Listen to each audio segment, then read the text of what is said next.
So, about 3-4 years ago, a movie called Justice League, which is part of the DC Extended Universe, came out. And the DC Extended Universe isn't very good, but Justice League got particularly negative attention. Mostly because the original director Zack Snyder had to leave due to a family tragedy, and he got replaced by Joss Whedon, who is a pretty controversial name at this point. So yeah, the movie didn't do great, and then people have been clamoring for years about the so-called Snyder Cut, which is basically just a really long extended edition of what the original director, Zack Snyder, would have done with the film. And all those years of Twitter clamoring finally paid off, because on Thursday the 18th it came out, and it's fine, it's alright, it's better than the original theatrical cut, I guess. Needless to say, there's a lot of changes because this thing is double the length of the original. Yeah, this isn't like a normal director's cut where there's like maybe a few minutes of extra footage. No, this thing is 4 hours and 2 minutes long. Are all those 4 hours and 2 minutes necessary?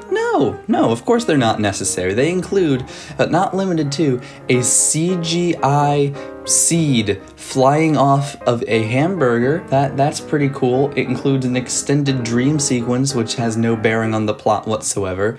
It has a ton of setups, and when I say a ton, I mean a ton of setups for projects that we are never going to see because Zack Snyder's not doing any more DC movies. I understand why this thing would be sought after so many fans, because so many people don't like the original Justice League movie. And this version is better. Don't get me wrong.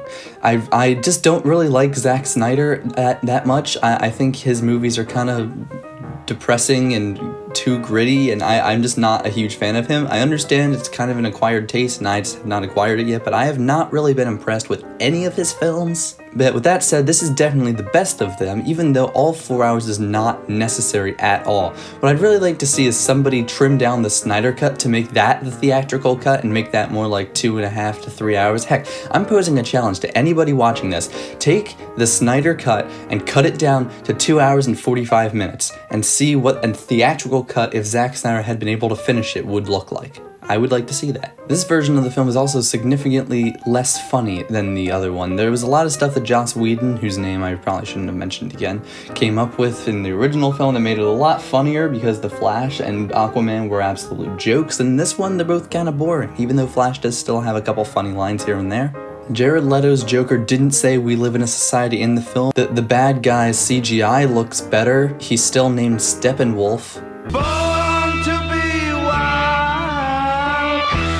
Honestly, this movie is basically just trying to be the Avengers, where you've got the initial meetings and team-ups of all the original characters, and then they have to fight a bad guy with horns, who's basically just serving another bad guy who's serving an even badder bad guy, who is set up for future appearances. Except here's the difference.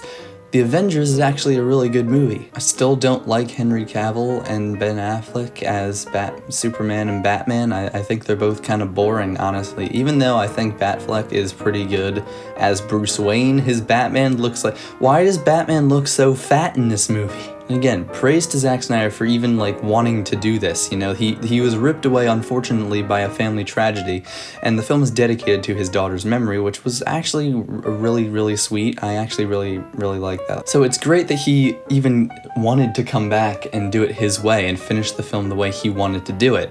But is it necessary? No, it's not, especially because the DCEU is continuing on without him, and most of his setups probably aren't going to actually come true. Are all 4 hours necessary? No. And it's not even like something that's also really long like The Irishman, where it's not all necessary, but it's at least all enjoyable and fun to watch. Should you watch the movie? If you want, if you're like a huge Zack Snyder fan, I don't know why you haven't watched it already. If you're just a casual superhero fan, if you want, I don't know.